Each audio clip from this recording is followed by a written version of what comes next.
After last week's cataclysmic Halloween apocalypse and its wide assortment of settings and subplots, things narrowed down this week in War of the Sontarans, the second chapter of what Chibnall has been promoting as a serialised 6-part Doctor Who series, Doctor Who Flux. Talking about this second instalment of Flux today will be myself, Neo from Australia, along with Ingiga from England, and we're very happy to be joined by Oliver from England as well. Hi. So let's start off with what we liked. Oliver, what did you like in this episode? Like last week, I think the absolutely fucked structure of it covers up most of the problems of Chibnall's writing. I enjoyed it less than last week overall because this one's actually got a story in it, and that's Chibnall's weak point. But I still quite liked it. Against my better instinct. I like the Sontarans. I thought they were well handled. I'm glad that he didn't do the dour, obvious interpretation that we all thought he was going for. Well, I'm glad I'm not an outlier in preferring last week, because the reaction I was seeing online very much seemed to be preferring this one. So I'm glad that I'm not alone. Gig, what did you think of this one? Well, I must say, I did not expect to be the outlier in this little discussion, because I did prefer it to last week. But I think it's mainly just because, compared to last week, what you have in this week with Carvanista's reappearance and the Swarm and Azure chewing the scenery in that big cliffhanger, and the Doctor's interactions with the Sontarans, is that I think Chib remembered to make it a bit about the characters and their personalities this week. Whereas last week was very much about teasing lots of disparate subplots and some vague time-related mystery, which I think we all know probably isn't going to actually turn out to be very good. I think in this case, there were some... Well, it was a sort of basic competence in terms of writing television and making television that's a bit fun. And I think the... perhaps broader popularity of this episode compared to last week's just comes from that sense of character. Like, something like Carvanista showing up to save Dan and having that reluctant saviour sort of double act with Dan again. I think that's an example of something Chib hasn't really done before, which is just having a character who you can root for and who is kind of funny and likeable show up and have a bit of a punch the air moment. Like, I feel like Chib hasn't really been doing stuff like that with characters so far in his era. Just having things that you can like and things that are easy to like. So I guess, yeah, there's just a sense of basic remembering how television works, although perhaps not in other areas in which it's still just a messy, plot-wise just mess all over the place. Yeah, Carvanista and Dan's relationship is genuinely very good. Like, I enjoy every second they're on screen together. I'm more invested in their relationship than the Doctor's relationship with anybody else on the show. Although I did think that moment was sort of the worst part of serialized storytelling, which is what I worried this series would be, where you have a basically episodic story where in the moments of peril, things that were set up earlier in the series turn up to save the day despite not being actually part of the episodic narrative. I thought it was a little deflating to have Carvanista just show up. And if that kind of thing continues to happen where people just pop up from earlier episodes without being properly part of this week's narrative, that might annoy me more. It's a very cheap trick. I mean, Yeah. I was convinced that Dan was just going to randomly teleport away to escape the Sontarans, like he and Yaz did earlier in the episode, so it may have just been that I was relieved that something else happened. Yeah. Something I feel like I can like without any reservations was 13's hair this week. Oh, I like the waviness. excellent. My favourite, I've got a theory that Whittaker's performance is directly tied to the messiness of her hair. Because the standout moment of Series 11 for me is that scene in The Witchfinders, where she's talking to... King James? Yeah. Yeah. And she's tied up, she's just been dunked in the pool. And that's messy hair makes it work for me. This episode, messy hair all the way through, I much preferred her performance to last week. I think we can talk about the hair thing like it's some random thing, but I think what fundamentally is going on there is that it just conveys a sense of wildness, which I think is maybe missing from 13 overall. Well, speaking of wildness and good performances, I was so taken by Swarm, Azure, and the Mighty Passenger this week. The hamminess and like Jim Carrey-esque physicality of Swarm just swanning around and his shoulders hunched over and the way he moves and everything. I was so enraptured by this. It was so funny.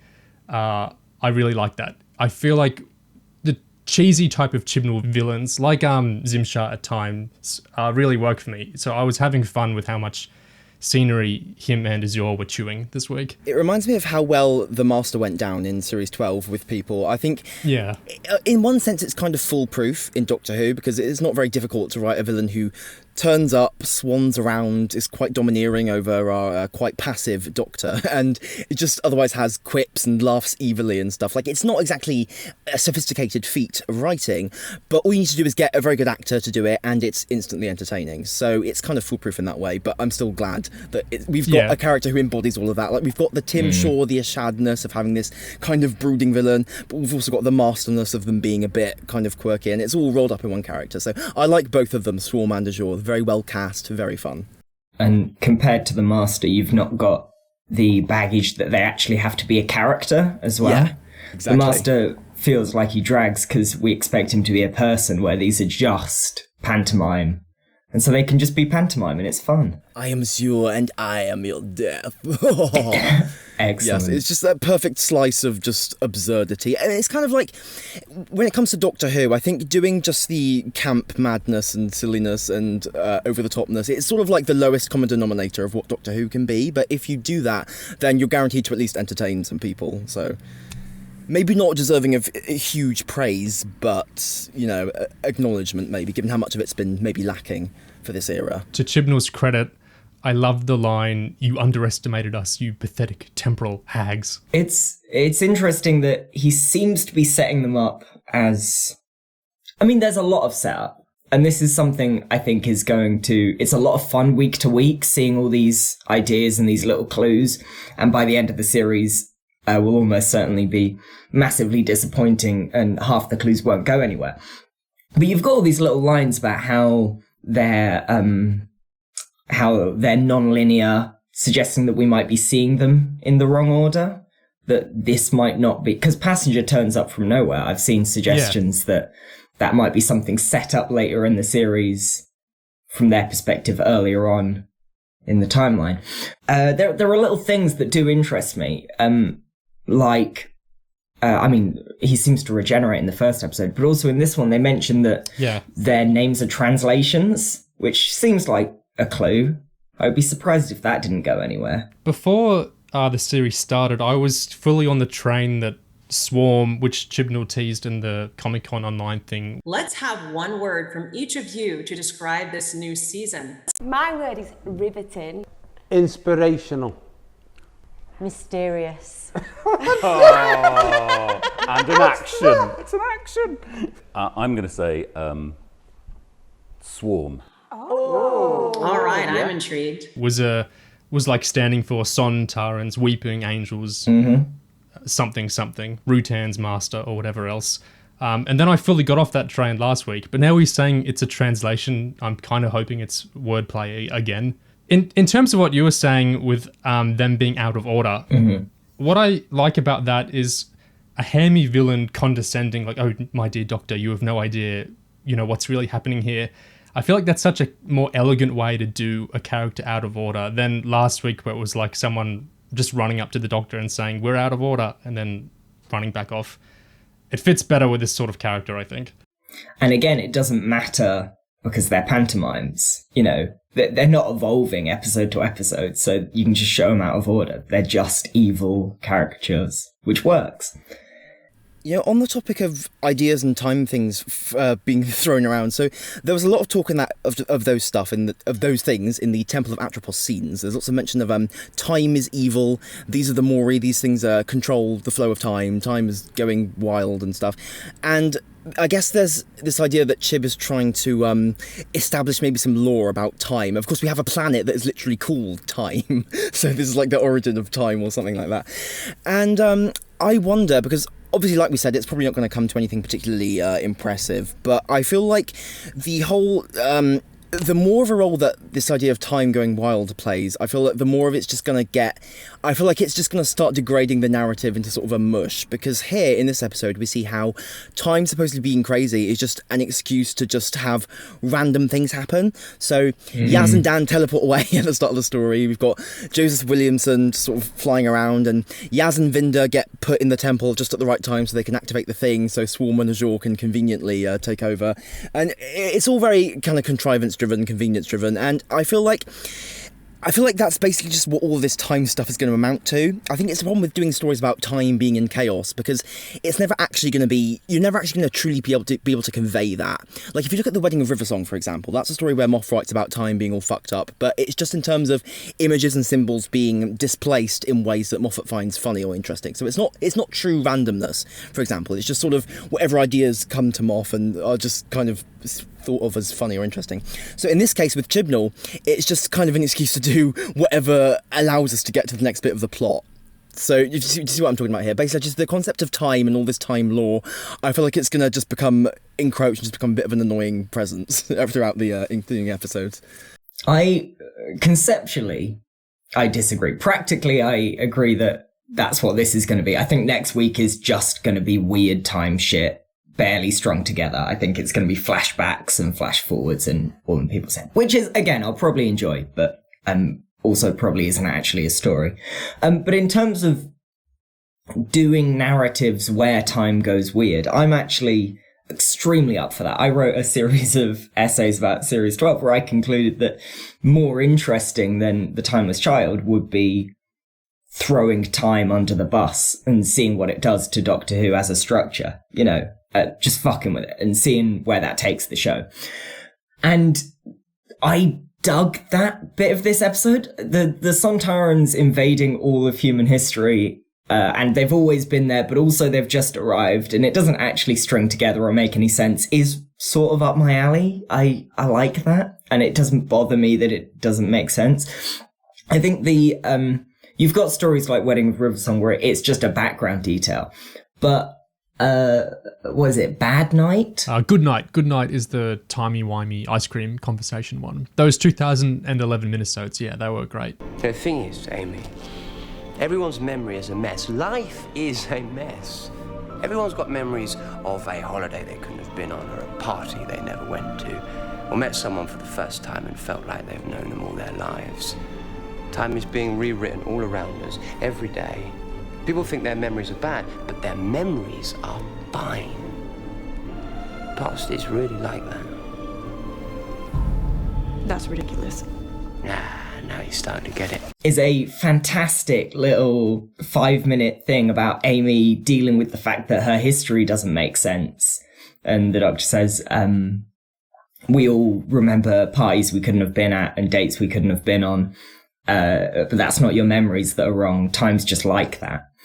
That I think there's real room for characterful, interesting stuff by messing with time and breaking how we think it works. And I would really love to see that. I do not think Chibnall is the person to do it, but I think there's a great potential there that I would like to see done. I too love that minisode. Yeah, I like how it can play on memory. It's like a way to literalize the way we misremember things. It's such a fun, like, sci-fi idea of what if they were both true, the way you remembered it and then how you misremembered it when you were older. It's a really, really fun way to do that. I don't know how that would work in like a Sontar Russia context, but if like Dan had conflicting memories of the Cold War or something, I guess that could have been interesting. I think on the note of Sontarans invading everywhere at once, I kind of agree that's actually a cool idea, and I think the inherent stupidity of trying to invade every point on history at once, despite that being contradictory and stuff, I think that's very Sontaran, actually. You could have made that into a character point about the Sontarans, about how absurd it is to try and, invade every single point in history at once.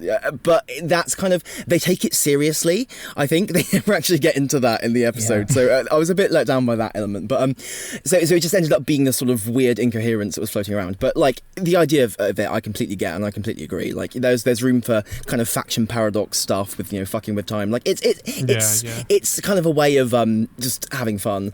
I think with that minisode of Moffat's though, I think he was also in likening the inconsistencies with the timeline to memory and stuff. I think he's also just talking about it from a real world perspective, because when new Doctor Who stories get written, the way that they interact with past stories is also based on memory, cultural memory, and the inconsistencies that throws up are just based on what people remember or can be bothered to include. So I think it's kind of already ingrained in Doctor Who to a certain extent, that idea of contradictoriness and stuff.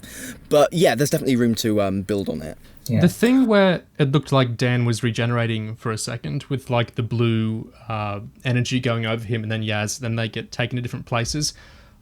Maybe I'm overthinking this because I was so high last week off the production logistics stuff with the Flux idea, but I wonder if any of this was informed by, like, if someone got in close contact or if there was some issue with one of the actors. Chibnall has like this out that anyone can randomly disappear to a set without everyone else. I wonder if any of the let's mash up time and anyone can vanish anywhere thinking was him thinking, well, if something really screws up, wouldn't it be neat if I had something that didn't look completely half-assed to explain, oh, Yaz is gone for now.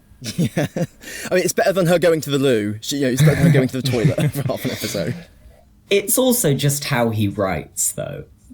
He'll just have a character get yanked across the universe because it's that point in the episode and they need to get split up. Yeah. I thought it's a bit of a shame that Dan and the Doctor didn't get any time together, because, they've not spent any time together yet. But I did enjoy separating out all the characters. And Dan's got his little B-plot that doesn't mean anything or go anywhere. And Yaz isn't in the episode, by and large. No, and it's quite nice to have the Doctor just do a story by herself. It's not incredible, but... I think it was a frequent observation with the fam that the fam kind of dragged the Doctor down a little bit. So when she was separated from them, people had more fun. Yeah. On Oliver's note about Chibnall sometimes doing things just because that's what gets done in an episode, did the confrontation between the Doctor and the Commander ring a bit weirdly to either of you? Because I feel like they march up to each other and they talk the plan at each other and then they just kind of walk away and nothing was really accomplished. Is this just how Sontaran parley scenes are meant to go, or did that feel weird script-wise to you guys? This is the scene when the human guy turned up and started the massacre and sort of overruled the Doctor immediately afterwards? Yeah. When she was talking to... Yeah. The Chibnall thinks that being the Doctor and writing Doctor Who is about doing all these ritualistic beats. It happens dozens of times in the episode where the Doctor just does a thing, has a confrontation with someone because that's the kind of thing the Doctor does. We need a scene where she offers them a good way out before she fights them because that's the kind of thing Tennant might have done.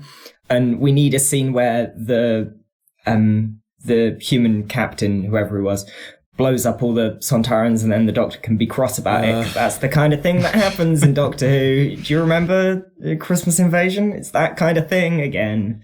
He just writes the Doctor like that. These sort of dead-end scenes that don't go anywhere except reiterating, this is sort of what Doctor Who is, right? This is the kind of thing that happens. Yeah, it's that sort of basic level of kind of writing the show and writing the Doctor. In some moments, I found myself enjoying it. Like when she randomly pulled that Star Trek kind of knockout pinch move on that guy, and the camera went to handheld camera mode. I thought that was cool. And I guess it's just our expectations have been so lowered through a lot of 13 being kind of almost drifting through stories, that a story where she gets to sort of just kind of take control and use a pointy stick and tell people what to do kind of reminds us a bit of how Doctor Who is maybe meant to work or usually works. I don't want to go off on one about 13's Venusian Aikido, because I've got a lot to say. But it does irk me that she's the first Doctor who uses Venusian Aikido and doesn't get to flip people or punch them in the face, right? Because, A, that would have been really cool to see Jodie do every week. But also, and this is definitely reading too much into it, but there's sort of how Chibnall Who works, where you need the Doctor to be able to take out a character, but you don't want to deal with the moral complexity of her having to beat that character up, which is the only way to get out of that situation. So you just have her do a thing that just somehow neutralizes the person in the morally neatest way possible. Yes, non-violent violence. Yeah, exactly. You skip all the actual complexity of when it's okay to use violence and when it's not by giving her an off switch on everybody she meets. You mentioned the Sontarans coming close to being about something. You know, them invading all of history at once, self-contradictorily, is almost about their warishness and the pointlessness of war. And there's a lot of that in this episode where they almost use the Sontarans to say something. You know, there's almost something about British imperialism. There's almost something about bloodthirstiness and honor as noose. And it just repeatedly is almost about something. And the Sontarans are almost saying something and then never actually are. Yeah, absolutely. Like the commander guy basically futilely leading all his soldiers into death, but then kind of pretending to be dead and sneaking away and surviving, kind of being that sort of cowardly kind of leader of them all. And then all that ultimately leads to is just the cliche, oh no, he killed the aliens as they were retreating. Yeah. Oh my god. I thought there was something I was about to say about that. Right, yeah. It's like, to have him do that at the end, it felt like a cop-out to me. Like, it always feels like because the Doctor lets them go, and there might be implications to letting them go, but then having the human character, you know, the stupid ape, basically barge in and kill all the aliens at the end. It's like just tidying them away. It's just avoiding having to deal with any of the implications of what the Doctor did, just so you can get a scene of the Doctor whinging at the human character afterwards, and a statement about how bad humans are, and isn't life. It feels kind of lifeless to me because it's falling into two patterns. One is the Christmas invasion, well, the Silurians, all these types of episodes where it's like the Doctor doesn't do it, but the human, oh no, they tidily resolve the plot, they resolve the threat in that way. But also it's the pattern of whenever 13 gets on her high horse, like the Sontarans wanted to this episode, whenever she kind of comes alive with moral verb and everything, it's usually to reinforce space rules and space laws. So for her to freak out, no, you broke the war rule, how could you? It's just... In a vacuum, it might be okay, but just in this context where it seems she only ever gets this upset, well, she often gets this upset about this specific type of thing, it just kind of makes me roll my eyes a little. I prefer for her to get upset about different kinds of moral issues than humans breaking the rules. And it's that authority. The Doctor's allowed to do this kind of thing, but a human doing this kind of thing, oh no, you've not got the Time Lord blood, or not Time Lord blood these days. It's doubly irksome because Dan and Carvanista only win the B plot by blowing them all up with a big explosion. And that's fine. No one goes, oh, that wasn't good. There's no commentary on when it's okay to use that kind of violence and when it's not. It's good when Dan does it because that's the only way we can get out of the B plot, but it's bad when the commander does it in the A plot because, I don't know, it just is. It's this idea of fair play, even though the Sontarans have not really been fair at all. You know, the Sontarans have laser guns and they're massacring humans with those swords and horses and shit. And no, they're retreating. You can't just blow them up while they're retreating. Like, you can't be unfair to the Sontarans for whatever reason. Both 13 and the Sontaran commander are like laughably bad at their jobs here, their positions here, because doesn't 13 hinge her plan on, oh, Dan will figure it out? And then Dan doesn't figure it out. Carvanista figures it out. Yeah. And meanwhile, the Sontarans all go to sleep at the same time for whatever reason. And the wok comedy I like. I think it's funny, but the sleeping, and it's just their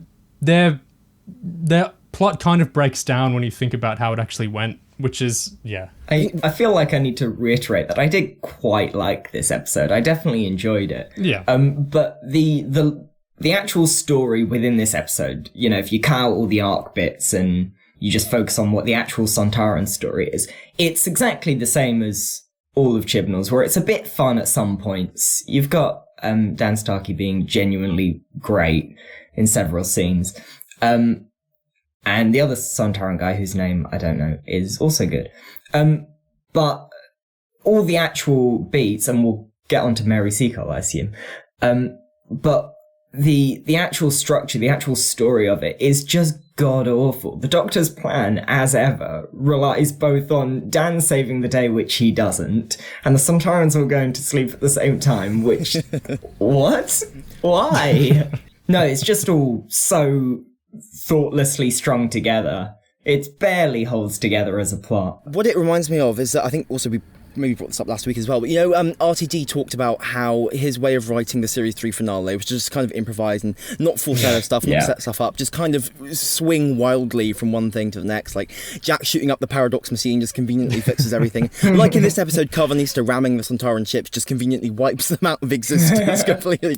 And I just think like... Time explosion. And yeah, exactly, a temporal bang, yes.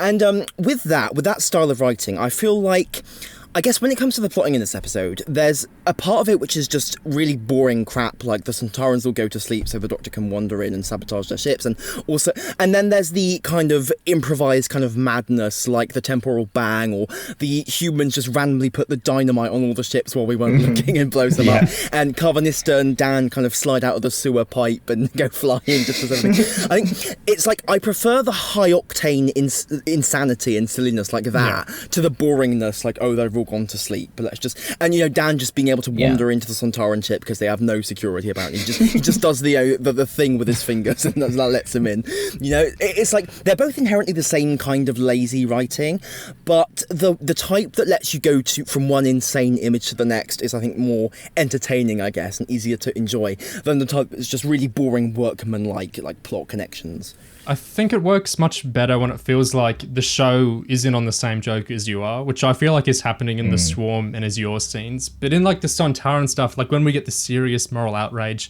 it throws things out of equilibrium for me a bit. I'm like, well, how much of this was I meant to be taking seriously? I feel like off kilter with the show's tone there. But the madcap, super adrenaline full stuff, like Spyfall 1, I was feeling that was indeed what the show was wanting me to be connecting with it on. And the Swarm scenes, I'm feeling that. So I feel much more unreservedly having fun in those. Whereas the Sontaran ones, I'm laughing sometimes, but sometimes it's laughing like what is meant to be happening. I don't understand if this is funny or not.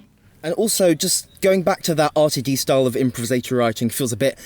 Now that we know RTD is coming back, it's like, it's too little too late, Chib. We can't just do this now. On the fact that we enjoy it more when it's fun. It is fun, right? Like, that's the big step up this series. It's not that it's actually about anything now. I got a very strong sense that this one, more than last week, was just about absolutely nothing. There's an absence of meaning right at the heart of it. But it is fun, and it's quite funny quite a lot of the time. It helps that John Bishop's there, but everyone's delivering better jokes more consistently. Carvanista continues to be funny, and they continue to do good dog puns, which I'm enjoying. And Dan running around with the walk is so camp. He is not taking that even remotely seriously. He is waddling behind some boxes past Sontarans as they shoot him. Like, it's great. That's so much fun. That's what has been missing for me for the last two series. That dad joke that he had was like, I'm gonna walk right out of here. Like, that's a universe away from like Graham in series 11 and 12. Like, it was just that era seems so dour and like miserable compared to just Dan making these horrible dad jokes and running around. Graham and Ryan were introduced to us in like a dramatic way. Like, oh, look at this fraught relationship. He can't look at this dyspraxia issues which we're going to write inconsistently. It was all very set up like as melodrama, and that would continue. That was like the through line of series 11, if anything, was probably like this Ryan and Graham relationship resolved with the fist bump and whatever else. They were always, it's like when I was talking about the show asking you to take it seriously, I felt like Ryan and Graham, for all Graham's dad jokes, it wanted me to take these characters seriously. With Dan, even though it has the endearing food bank stuff, I feel like he's being much more framed as a comedic character, and I feel much more at home with his style of comedy because it just feels funnier and meant to be funnier, and there's no like shade of, oh, a woman died in the first episode like there was with The Woman Who Fell to Earth. It's breezier. I think more than enjoying Dan's presence, and this sounds really bad, I'm enjoying the absence of Ryan and Graham. I think they were such a dead weight over the last two series. It's so nice for them to just not be here anymore. Dan kind of reminds me of a classic Who character. He feels drawn, almost like Jamie, he feels drawn in those kind of broad strokes where he's, I mean, and maybe in some not entirely good ways, like the constant jokes about how he doesn't have a vocabulary, like he mishears words, like he thinks temporal is tempura, he doesn't know what forebears means. I feel like, haha, working class people don't read books, haha, so funny. I think I could live without that.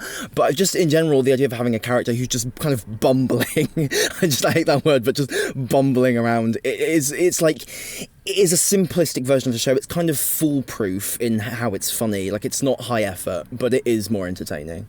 If we're talking Dan and we were talking RTD a bit earlier, we should talk about how this felt like kind of off-brand The Stolen Earth at times, with the classic villains on the streets, just like the Sontaran Series 4 two-parter as well. And I feel like Dan's parents were coded in a very RTD-esque way, although they weren't like antagonistic towards him. Like, I feel like RTD would at least write the mum that way, but here they seemed very genial. But were you guys getting that kind of RTD vibe from how Chibnall was doing all this episode?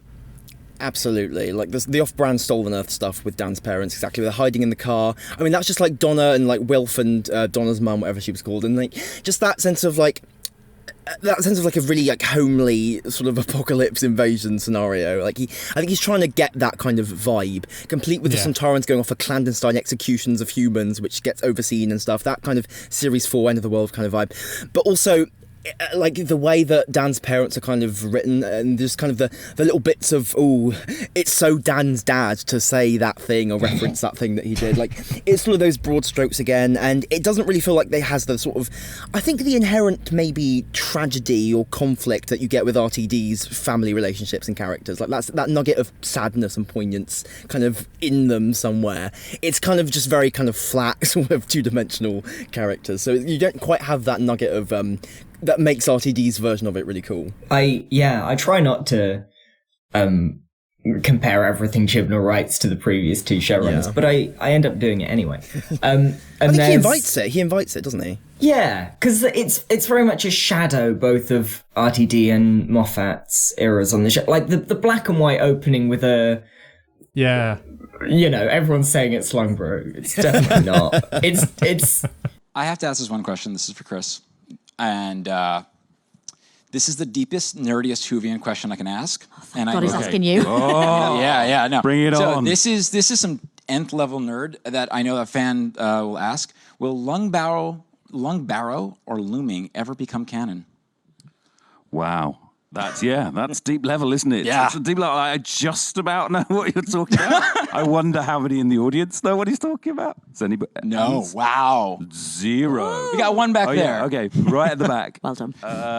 So I think you're referring to a novel which I've never read. So, Lungbarrow, yeah. Lungbarrow, which is by Mark Platt. Yes. So Mark Platt, who wrote Ghostlight, one of the great Doctor Who stories. Well, I've never read that, so I can explain it right now. I tried to get a copy years ago. Should we do that? Okay. Start at the beginning. All right, so the seventh... I'm not going to do it right now. So the short answer is certainly not this series. And the long answer is I've not read that. I tried to get a copy years ago, and I think it was out of print, so no, not presently, but I think, Mark Platt and Ghostlight, really, really exceptional work. Unbelievable. He didn't know what that book was 2 years ago. It's not Lungbarrow. Unless that interview is why it's in the show now. He went away and read it, or read the wiki page and went, oh yeah, I'll just put that in. It's Bunglarrow. It's not Exactly. All those little structural things, especially last week, and the Brendan stuff last series, is all such shadow of Moffat, right? It's doing the ideas and the aesthetics without bringing it back to character and without having some actual meaning behind them. And all the family stuff feels the same with RTD, where you just have a comedy couple of parents turn up and do comedy parent stuff, because that's the sort of thing that happened in RTD's era, didn't it? It's not actually getting what makes those two eras work. There's none of that that deeper tragedy, the tragedy of sort of ordinary life, which is what RTD's characters are all escaping from. There's none of that. It's just comedy parents, because there were comedy parents in RTD's time. right? It's not got the actual heart of what made it work for the last two showrunners. And stuff like the Lungbarrow house, like, I love that imagery. It was really striking. It surprised me for the episode to open in black and white with a spooky house. That was really cool. But if it was in a Moffat series, well, depending on the Moffat era, I might be really hyped up by this and think, how the hell is he going to resolve this? What on earth is this going to mean? But with Chibnall, I've seen 23 episodes of how he runs the show by now, and I can't invest that much interest in it as I would like to, because I know it's like with Spyfall. I was thinking, wow, Spyfall Part 1, I'm quite enjoying this. This is exciting again. I wonder how this series is going to go. And then it went the way it did. So it's like with Flux, all the things they set up, I just can't buy into it as much as I might have if the same imagery was in another era, because I know this writer, I know how he writes, I know how he writes finales. I think with the creepy house thing, again, as well, like, for the Doctor to just randomly have that flashback at the start of the episode and then it just be kind of tidied away and we just forget about it, like, I feel like we can talk about comparisons to Moffat, but Moffat did not actually write like that, I don't think. I think he was always very deliberate. So, for an example of a mystery tease that Moffat did, in Series 6, like Episode 2, Day of the Moon, Amy sees Madame Kovarian in the door, right? And the placement of that, it feels random, it doesn't get brought up again, but it's very deliberate, because as Amy goes through that door, she finds, the room of young Melody and stuff, and the picture of her. So it's all linked in, right? Moffat didn't just randomly have characters have sudden visions and stuff whenever it was convenient. So it's like that incredible meticulousness of structure, which Chib just is not interested in at all.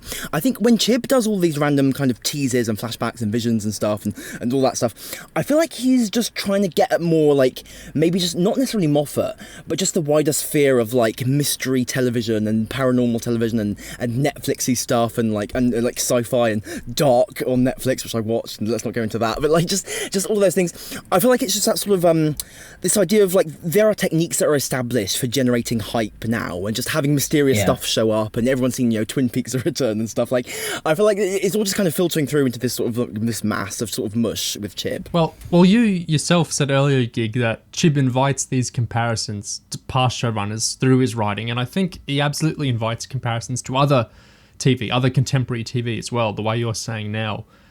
Since he does it himself. Him and Strevens positioning the show in terms of other contemporary genre shows was something I know that you and I noticed a lot in 2018 before the series actually launched. And only just this week, in Doctor Who magazines, Strevens was saying, in promoting the next episode, the third episode of Flux, when Chris delivered the script for that episode, I was blown away. I thought, this is a form of storytelling we haven't really done before. For me, it was reminiscent of some of the shows that I love, of the way that Marvel Studios are telling stories, the way they'll parcel out the information, and things can seem incredibly random and abstract, but they're not, in the end. They're part of a very cohesive whole, but you don't get that served straight away. So I think them directly bringing up these other shows and studios can fairly raise this idea of whether they might sometimes be using certain techniques and styles and ideas, maybe not always in as deliberate or considered a way as other writers might, or as those originating shows are. It's the things it really reminded me of were the opening of The Witch's Familiar with Consider the Doctor. I mean, that's in black and white, but you see the connection. And the Extremis flashbacks, both of those things, which are very similar to how Chibnall's doing these cutaway random things happening, both of those tie very obviously and clearly into the episode and the series' themes, right? They're not just cutaways to something that's going to get explained later. They're cutaways to something that is emotionally relevant and something that matters to understanding the heart of the story where it is now. And obviously those are episodic stories, so it's easier to see how it all ties in at the end of the 45 minutes, Extremis very neatly brings its plot lines together. And you've not got that here because it's serialized, but I mean, does anyone think that it's going to all neatly tie together? I think that's the thing. That's why this series is going to be fun, because for 5 episodes, we're just going to be going wild, speculating about what any of it means. And he's just going to keep throwing more and more shit at the audience. And then we'll get to episode 6. None of it will get paid off. I think more than it getting paid off badly, most of it just won't get paid off. We'll be going, wait, what was the house something? What did that mean? I think I agree with what you're saying, because it's like all these, at least the first 5 episodes, are this madcap combined story Chib is trying to do. In Series 12, Spyfall 1 and 2 were like that, and Fugitive of the Judoon was like that, but then there were all these other episodes in between it, which just, you know, the momentum all fell away as it returned to being a regular Doctor Who series in those weeks. So it is fun here that the adrenaline is just going to keep going week to week. Like, Chibnall has talked about how he really wanted to bring the cliffhangers out in full force here. He wanted to make crazy cliffhangers each week, which is like Gig was saying with how the type of TV writing is doing. So yeah, I feel like it's much more a thrill ride, what he's doing this time. It's interesting how with some past series, like with Moffat's, there was kind of, you might see the odd complaint about how the arc stuff was kind of getting in the way of the individual episodes, and how, I wish like Series 6, for example, some people kind of hate the arc in that series, whereas some of the individual episodes like Doctor's Wife or Girl Who Waited are quite praised. It's interesting that we've gone completely like the inverse now, the 180, where the arc stuff is like the main attraction, because the individual stories are so devalued and so to have so little to actually contribute. Speaking of the cliffhangers, I thought it was very bold of Chibnall to just not resolve last week's cliffhanger. That was great of him. They don't get out of it. They just... I mean, which one? Which cliffhanger? There were like 20 last week. Well, which one? Yeah. Presumably they all fell through the flux and got flung through time, but then got flung back through time. I think, again, it's that idea of like time going wild and the Doctor shooting that vortex energy into the flux. It means basically anything can happen. So they can get out of any dilemma with just teleporting to some random, whenever the next episode needs to happen. It does. The fact that he just didn't bother doing any resolution at all to last week's. I mean, to compare to The Witch's Familiar, that starts with, oh, look, they both survived. Missy and Clara both made it out okay, but then goes back and explains it in a way that's relevant to the rest of the story. Well, this is just they survived for reasons. And it makes me think that next week's cliffhanger, this one, leading into the next one with Thanos Click, is also just going to be nothing. And the one after that's just going to be nothing as well. Because he's not paid off a cliffhanger well yet, ever. So... With the Thanos thing, I was laughing at how it's so arbitrary to just say, oh, well, this finger snap is going to be, you know, the big deal, and then do a finger snap. But I felt like Swarm is just so physical and hammy that it worked for me for him just to suddenly introduce, oh, when I snap my fingers. But there's a lot of Thanos-y stuff, because it's like how all the dust we're seeing, the Swarm dissolves people and Azure dissolves people into dust.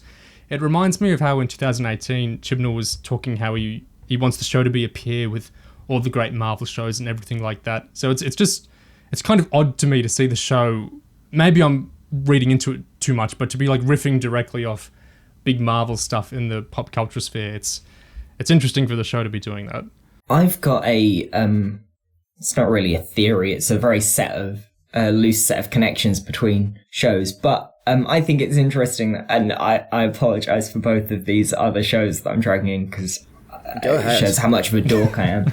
But the Series 12 finale rang, to me, really similar to the Loki finale and, apologies, the Rick and Morty finale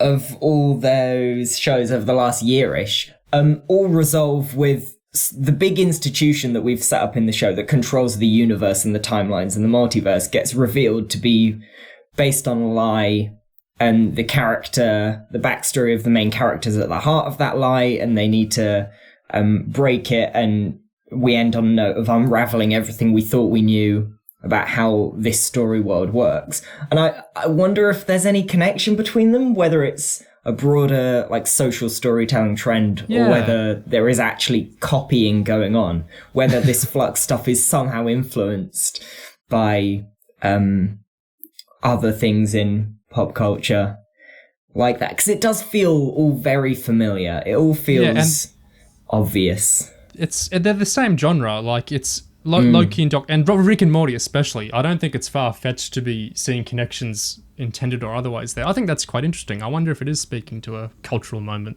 or whatever else. Yeah, I think parallel development rather than necessarily deliberate imitation or anything like that. I think this idea of like general, maybe cultural anxieties and unease leading to these stories of big universe controlling, deterministic controlling authorities, institutions that get undermined or whatever, but also the main character being at the centre of this whole heroic narrative. I guess there's a neoliberal thing you could spin into there if you want to get really wanky about it. Yeah. Maybe, and there's something in there, definitely.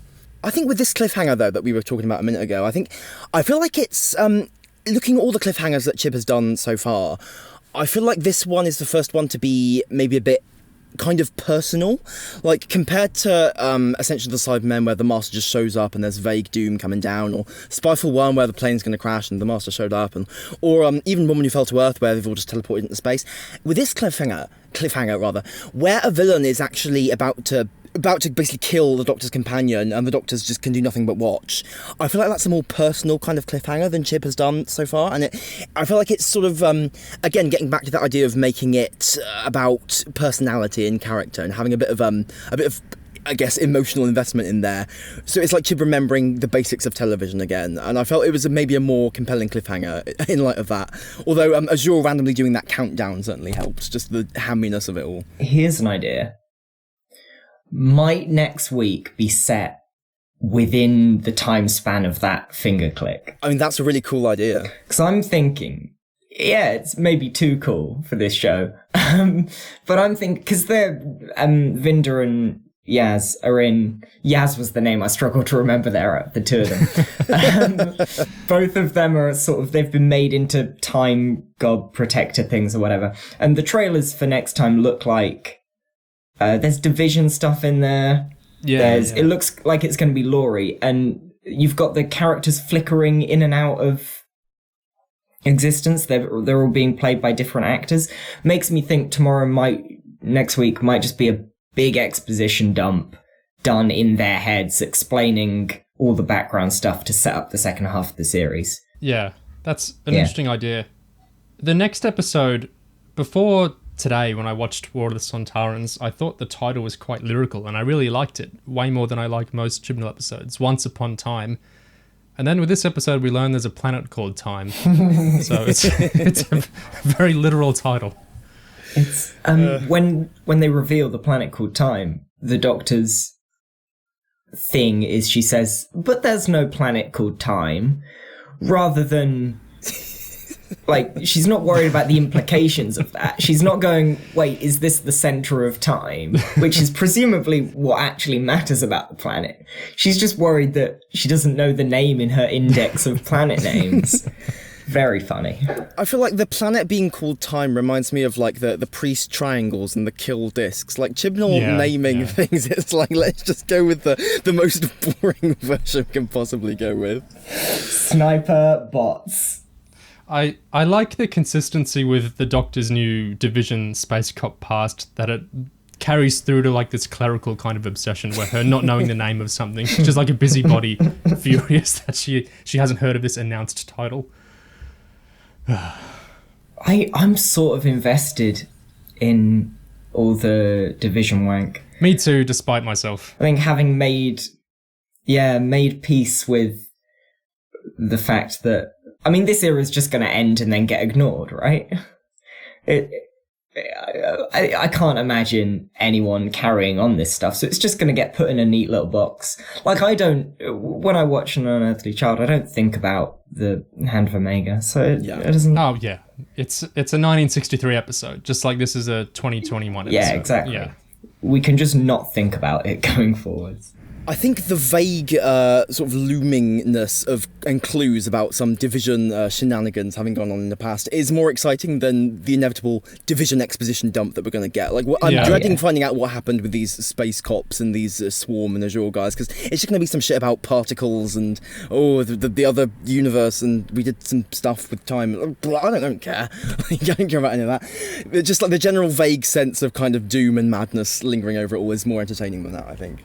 What interests me with next week is, it's one of the few things I liked about the Series 12 finale, is that I love the idea of a thing happened and it was someone's memory, but then some genre thing happened and the memories like filtered through a different setting. It feels very TV. It feels very embracing fiction to me. Like the Brendan stuff has a lot of issues, but I love this idea of a thing happened, but it's being filtered through this genre story. It's almost, dare I say, it's almost a Moffat thing of like playing with this narrative was this narrative and it's being filtered through this narrative.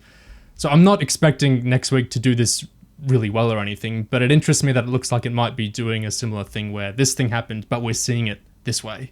Yeah. And that's the aesthetic thing that Chibnall's done that I like the most, which I guess is obvious because it's all the sub-Moffat stuff.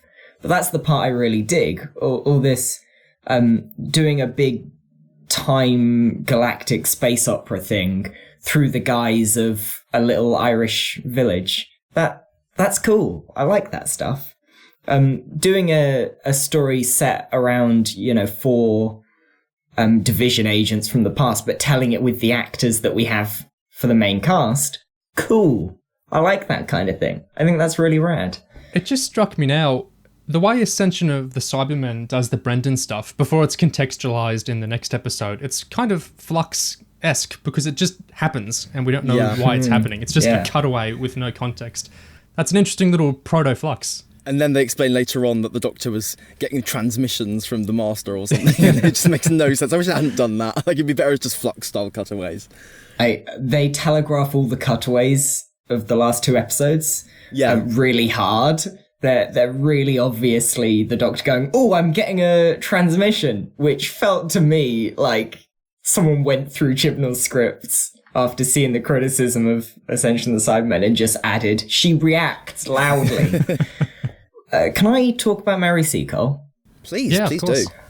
I think, it's telling that we've not mentioned her, right? This is, in Chibnall's style, this is sort of a celebrity historical, in that it's a historical episode with a celebrity in it, but they're just the companion for the episode. And I did Mary Seacole quite a lot at school. It was one of the topics I ended up covering loads.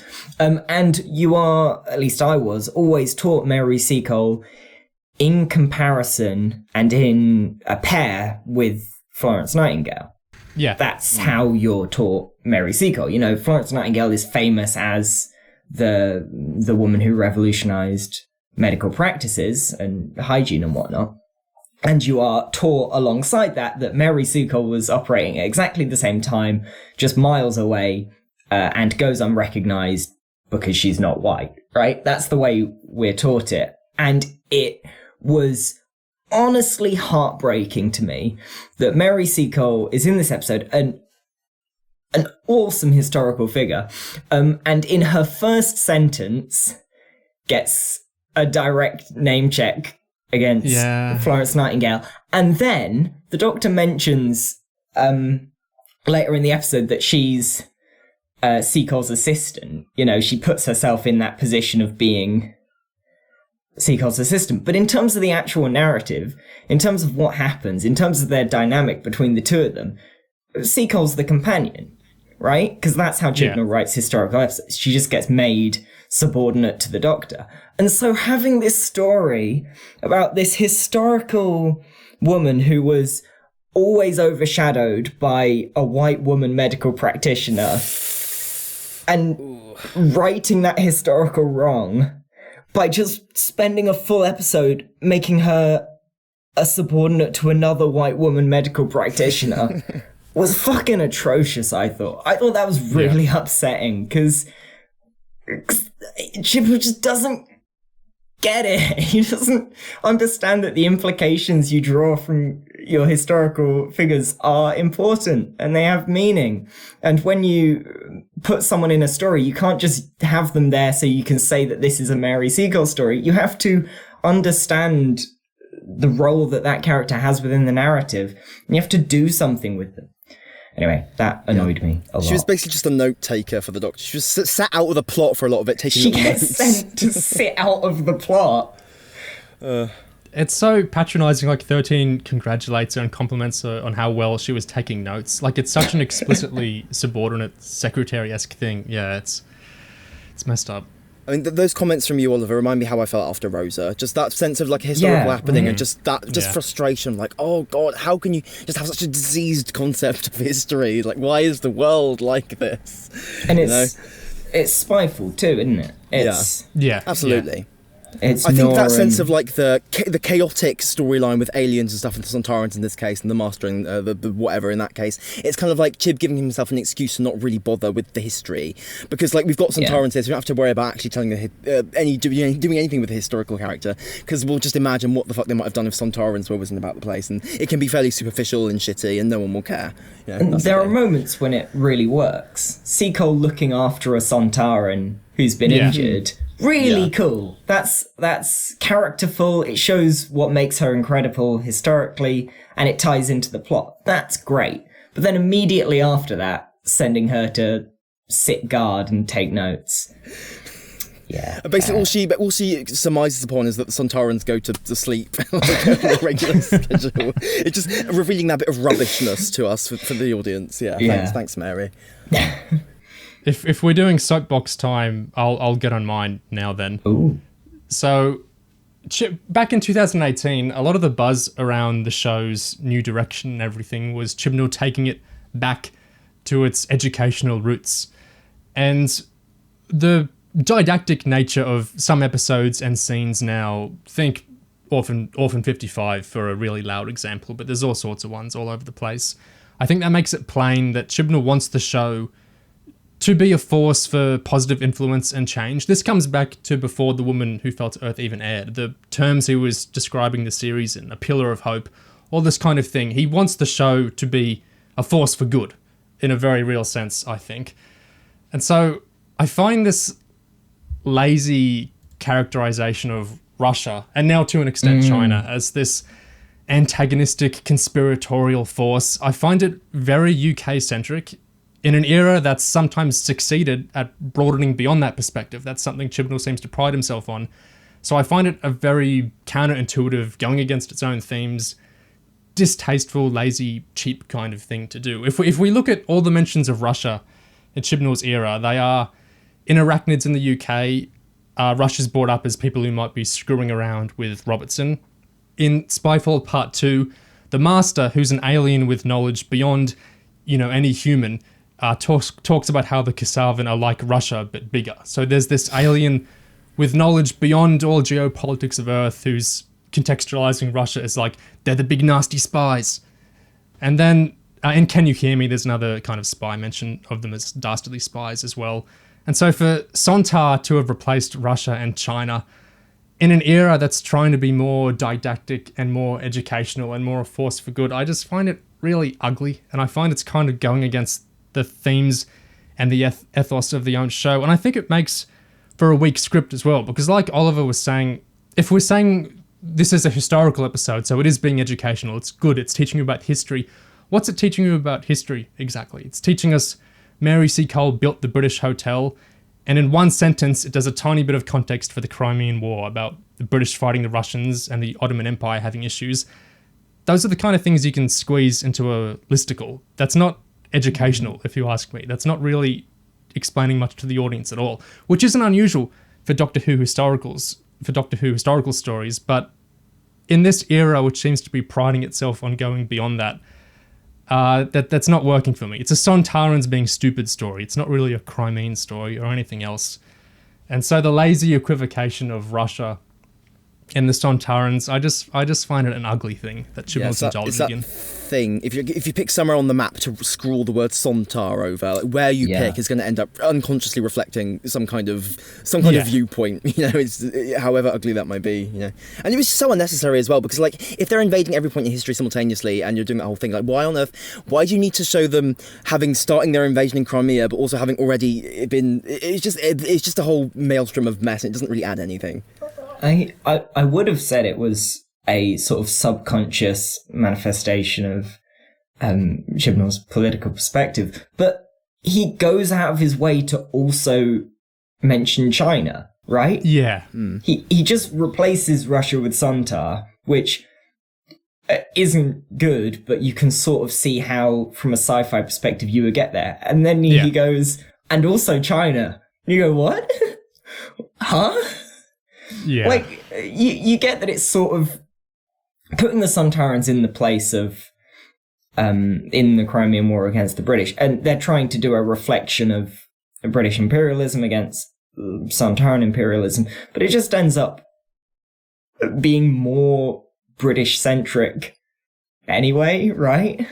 Exactly. It's a shame because I think, to Chibnall's credit, I think some of the good he's done with the show is broadening it to some extent beyond that kind of perspective. So when he snaps back to it in really shallow ways like this, it's not just bad Doctor Who, it's bad Chibnall Who as well. It's one of the few things he gets right. To see him, do a backflip over it frustrates me a lot. Yeah. And I think because the Doctor regularly preaches unity and understanding and brains and going beyond the superficial and first impressions. So yeah, it's the lazy equivocations. It's just clashing with everything the show is meant to be doing in Chibnall's view. So I guess it's just that classic Chibnall writing thing of he's his own worst enemy in a lot of ways. Yeah, sort of neutralising his own attempts at meaning. Yeah. Sort of everything shuts itself down, gets tidied away. Which is the whole thing with him doing the first female Doctor, a fantastic and long overdue thing, which ends up just being sort of depressing.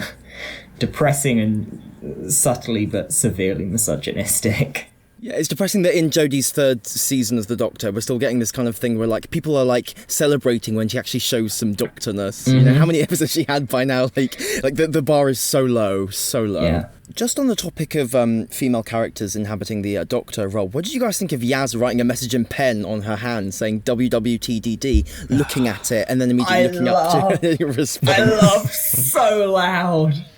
I laughed again when Swarm said, "Oh, you've got a secret note on the palm of your hand." The Doctor doesn't know the note you've got on the palm of your hand that you've managed to keep hidden. What would the Doctor do? I thought it was very funny that both Yaz and Dan, and I guess Vinder as well, were just in video game levels this week. Dan's sneaking around a big warehouse arena thing, trying not to get spotted by enemies, and Yaz is solving a temple puzzle with, like, flickering signals that you have to line up. They were both in video games, which was nice for them. It's such a fascinating, weird meta thing to me that I think a lot of the liking of Yaz or the Doctor is being drawn from a relationship which isn't on the show. Well, right, that's a loaded term. Drawn by a friendship that isn't on the show. But Mandip and Jodie's, can I say chemistry, or am I? They're I think you could say that. Yeah, the fun they have together in person, and like in these behind the scenes videos we've been getting with games that them and John Bishop have been playing every week. It's so appealing that I feel like it kind of confers a vague sense of, oh, they're friends like this, and Mandip is fun, therefore Yaz is fun, right? Yaz and the Doctor are friends, right? And I'm not sure how much that is in the show, or it's just like our brains kind of bleeding over, these people look identical because it's a character this person is playing. They're having fun, therefore there is fun here. Yeah, because I like Mandip too, but Yaz is... Yeah, if we're talking video games, with Yaz, Chibnall was making these, I think, kind of heavy-handed efforts to sort of give Yaz character, you know, invert commas, and that thing like WWTDD, and she looks at it, and then she looks up and she tells a lie, immediately says, "Oh, yeah, I'm here to repair, yeah, that's just what I'm here for." I thought it's kind of interesting that she does what the Doctor would do there, which is lie, but like, the fact that she's a companion who travels on the TARDIS every fucking day, and she needs to look at a little messaging pen on her hand to remind herself of the Doctor, that the Doctor exists. It's like, it's so contrived, isn't it? Every New Who companion draws inspiration from the Doctor and rises, you know, to what the Doctor expects of them. But having a character that needs to scroll it onto their hand and check in an extreme close-up of what it says, and then kind of get reassured, oh yes, that's what I do. I be like the Doctor. It feels... I'm judging Chibnall more than Yaz here. It feels like a very first draft, fix this up later thing. Make an actual scene that explains why Yaz is doing this, not have her look down at her hand and then the viewer sees the hand really close. I feel like Chib wants people to emulate that WWTDD thing. Like, he wants that to be like a meme concept, a hashtag or whatever. Like, I'm sure we'll see lots of people writing that on their hands. Maybe someone will get a tattoo, right? And although it is kind of interesting, I like the fact that, you know, Yaz, in doing what the Doctor does, she sort of is dishonest, a bit like, you know, Clara in Flatline or whatever. But like, but it's still presented as that thing to maybe almost emulate that kind of convenient kind of branding thing, like a slogan, an acronym, just like something like that, like an accessory almost. It's kind of interesting in its stupidity. It feels a bit like actively undoing the characterization that was set up for Yaz last week, where she's already in the Doctor role, right? Last week, the whole thing was Yaz has been doing this long enough that she can kick ass now. She can save Dan. She can do this. And then we get to this episode and she's checking a little note to see if she can remember whether she should do what the Doctor does. And on that, I might have misheard this, but did this undo... Is Yaz a cop again? Yeah, what was with that? Is it in a state of flux, her being a cop or not? That's what going through the flux does to you. It makes you a cop again. I feel like it's just whenever it's convenient. So, like, with Dan, because she's travelling on the TARDIS rather than being an officer, she says, well, I'm a former police officer. And then in here, when Vinda is like, oh, I'm serving officer thingy, Yaz just says whatever applies to her that is nearest to that, so she can, like, kind of echo off what Vinda said and kind of sound cool and stuff. It's like, I feel like trying to draw deep inferences about Yaz's character or her role or her job or anything like that from these lines of dialogue, I think it's a bit of a futile, bit of a mug's game. Oh, yeah. I like Vinda. Yeah. I think he's great.